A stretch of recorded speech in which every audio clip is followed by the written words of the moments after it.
రామ్ చరణ్ గారిని చూస్తే నాకు ఒకటే గుర్తొస్తుంది, అది చెప్పి నేను ముగిస్తాను, అంతకుమించి ఎక్కువ విసిగించను మిమ్మల్ని.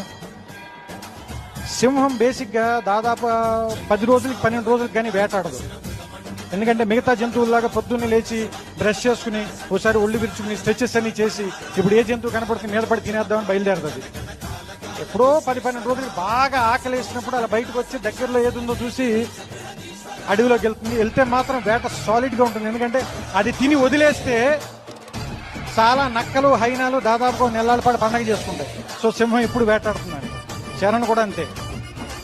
కొడితే మాత్రం రామ్ చరణ్ గారిని చూస్తే నాకు ఒకటే గుర్తొస్తుంది, అది చెప్పి నేను ముగిస్తాను, అంతకుమించి ఎక్కువ విసిగించను మిమ్మల్ని.